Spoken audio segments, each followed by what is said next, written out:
Hey, what's up? Hello, my name is Emma, and today I'm going to be talking about real research about Booktube. I'm so excited for this video because I have actually been planning it for years and have just finally had the opportunity to bring it to completion. Many of you may know that being a student is a massive part of my life as I'm currently getting my master's degree, but what you may not know is that I also really love research. I am in the early stages of producing research alongside one of my professors, and it's a major goal of mine to one day publish my very own. And I've always been fascinated to know what research is available on the Booktube community, so I have gathered a couple of professional resources that feature research on Booktube, and today I'm going to be going through some of the findings and highlights. Today's video is being sponsored by Goodwall, which is a positive community for students to foster their talent and gain new opportunities. You can share your academic and professional accomplishments, join groups to talk with students from all over the world, and even discover remote internships and courses. It's been very inspiring to see all of the amazing things that students are doing globally that I never would have come across otherwise. What drew me most to Goodwall is that they make it easy to apply for a wide array of different scholarships. There's already a few essays I found on there that I'm planning on writing so that I can hopefully get some financial help towards my schooling. I really love sharing advice with other students, so I'm going to be hosting a Q&A on my profile there.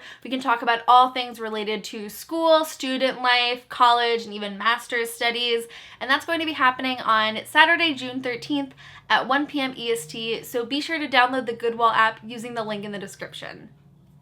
So I'm going to do my best to find links where you guys can read the full research that I'm talking about for free, but I definitely did access some of these through my college's resources, so I'm not sure how many I'll find. The first one we are going to be talking about is Booktube and the Formation of the Young Adult Canon by Melinda Hughes. This was a research paper published in 2017, and it says, how do social media influencers in the young adult genre, particularly Booktube stars,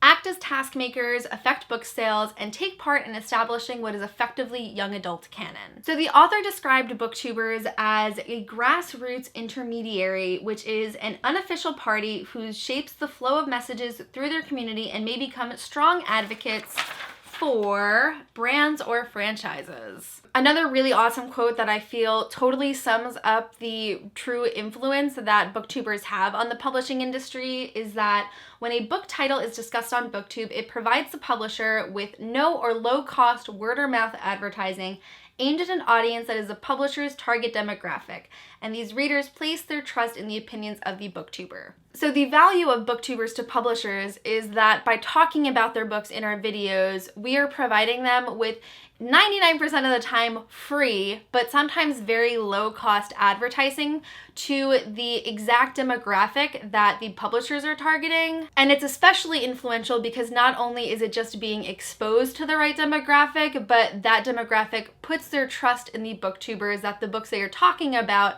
are ones that they will like. Essentially, publishers don't have to do anything for booktubers to help them sell their books. All they gotta do is publish them. And then I believe the next step would be publishers gathering a relatively small amount of their marketing budget in order to produce advanced reader copies and send out books for free to booktubers. And now, as Booktube has gained much more prominence and the influence of booktubers is undeniable, publishers are willing to shell out a little bit more in order to actually pay the creators for their endorsements. So back to the title of this paper, we're talking about the YA canon, which is something that I didn't really know about before coming in contact with this research. When I think of the word canon, I think of it in the fan sense, meaning that like this is content that is endorsed and verified by the author. But the term literary canon actually refers to a curated body of texts that are considered the most important and influential of a particular place or time period. So basically the books that are collectively agreed upon as having the most influence or being the best representation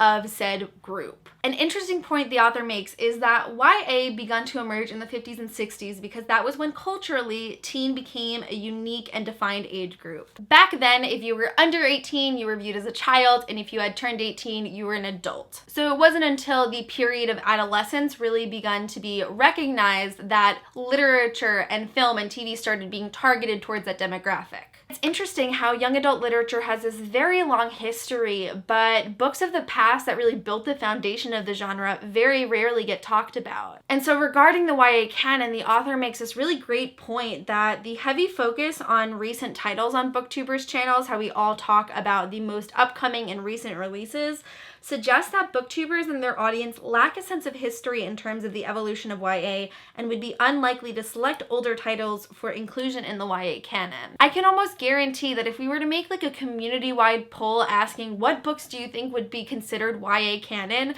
I can't see many books being published before 2000 being on that list. So the data for this paper was obtained in two ways. There's first a group of 8 booktubers that were interviewed, and then they used a list of 2015's most influential booktubers as deemed by Teen Vogue for some statistical data. So when comparing those groups by their self-described favorite books of 2016, the top 7 booktubers read 95% YA, where the booktubers who responded to the interviews read 65% YA. 71% of the top 7 booktubers' favorite books were New York Times bestsellers, whereas 64% were from the booktubers who were interviewed.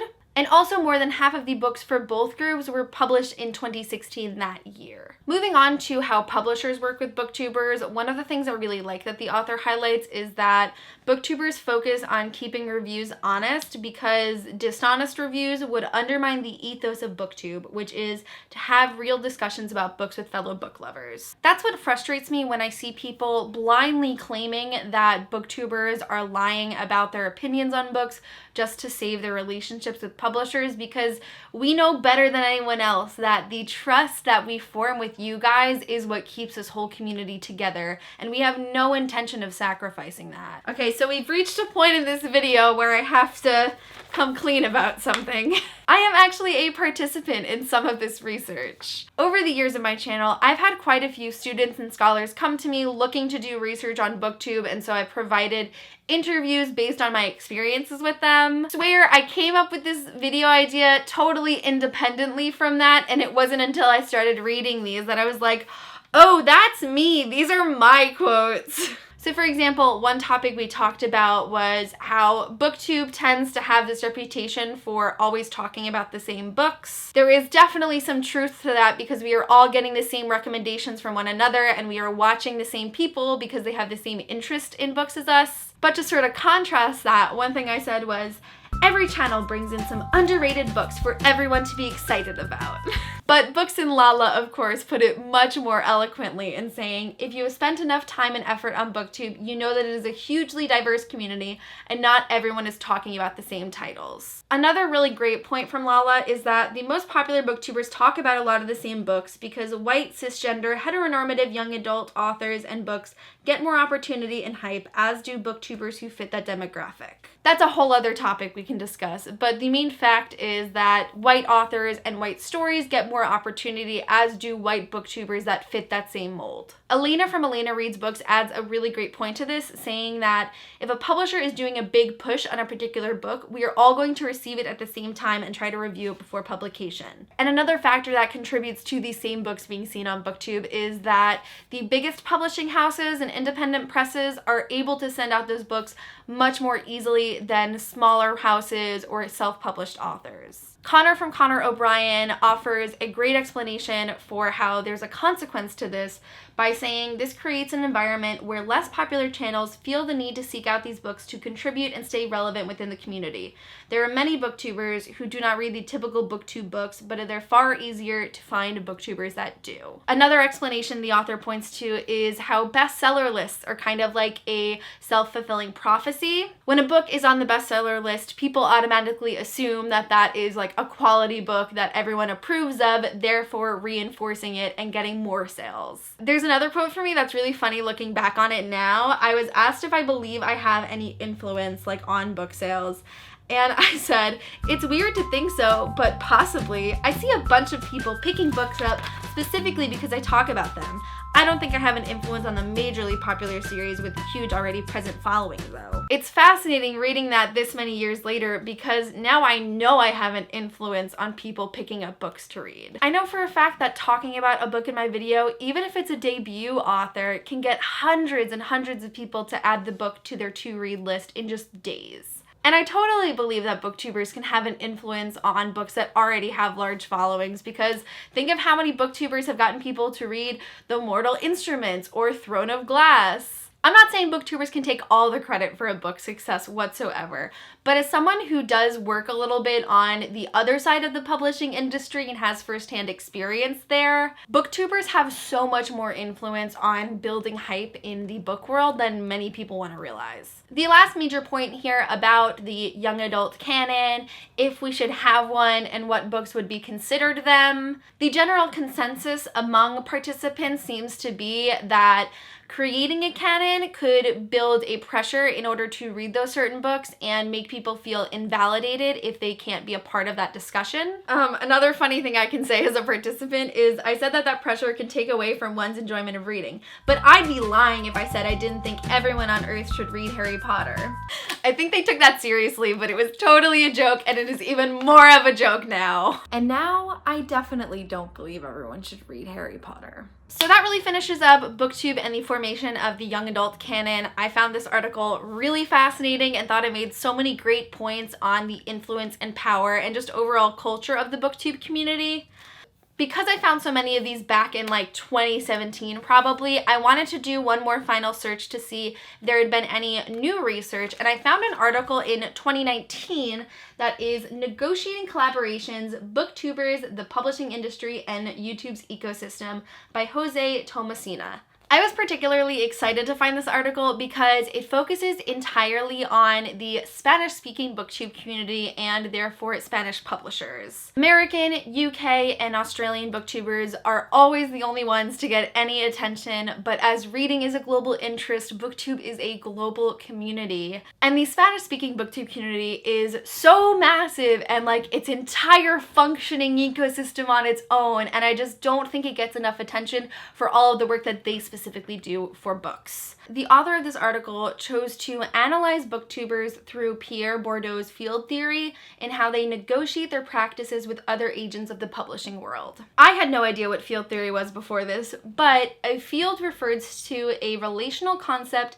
used to describe the social space occupied by agents that share a common logic and socially structured sense of field. So in the context of booktube, the field is the different relations that booktubers have with other people in the book world, be it readers, publishers, authors, etc. And all these agents have different forms of capital, which is kind of what they bring to the field. So there's economic capital, like money, human capital, which is experience and knowledge, social capital, which is relationships and interactions, and symbolic capital, which is prestige. He went to another YouTube convention and also created a booktube channel of his own, which like I really appreciate the dedication to really immersing yourself in your participant pool, because a lot of researchers don't have any interest in doing that. Something important that the author highlights is the long tail distribution of subscriber numbers on Booktube. I'll put the actual figure here, but what that really means is that booktubers with the highest number of subscribers are so small compared to the large number of channels that have a very small number of subscribers. What that means is 90% of all people watching booktube are watching the exact same creators in the top 20%, and the 80%, the grand majority of the community, is only getting 10% of those views, which is a big and unfortunate deal.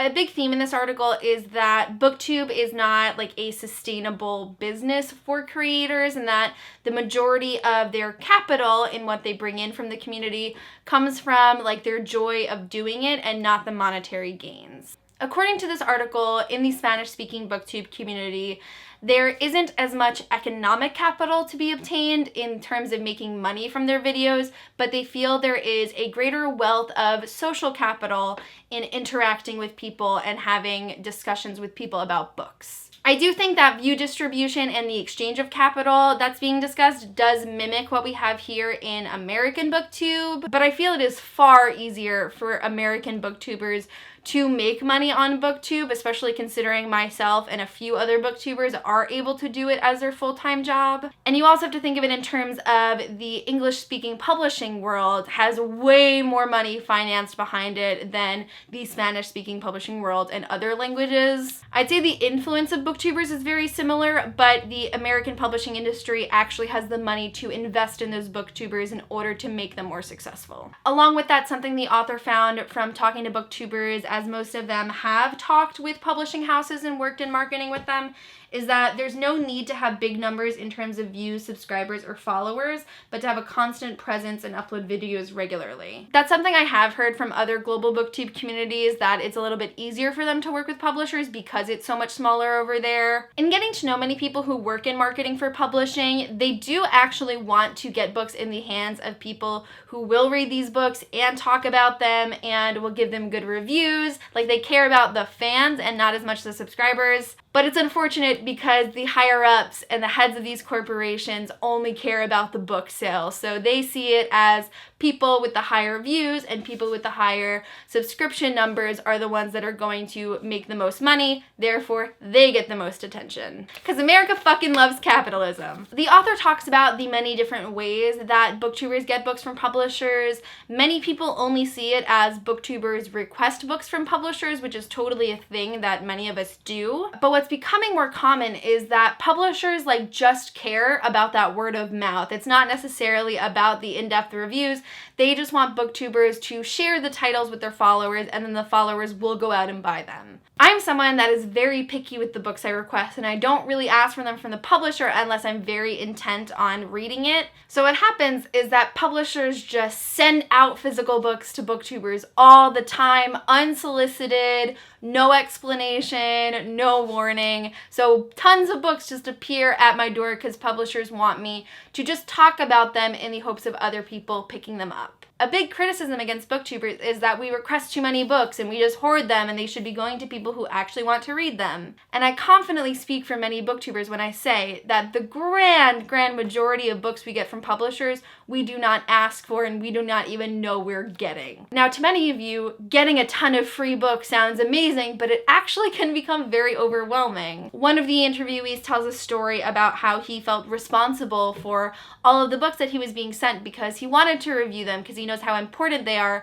but no one was paying him to do so, so it felt like they were dominating him. He says, it's so easy to say yes when they offer you all the books you want, but then you have to guess which ones can I really read. It's very exciting at first to get all of the books you could possibly want, but soon enough they start piling up. You feel guilt for not reading all of them, even though you haven't actually committed to reading all of them. And you kind of have to start to set boundaries with yourself on which ones do I want to share, which ones do I want to actually read, and which ones do I maybe want to donate or pass off to other people because I'm not going to use them. Something else that this article focused on that I think is becoming increasingly prevalent is booktubers becoming authors. Many booktubers are aspiring writers, are self-published authors, might have many books and published works under their belt. And what is happening increasingly lately is that as booktubers with large followings are talking about writing books, publishers see that and they want to be the ones to publish them because those authors now will already have a dedicated following from their channel.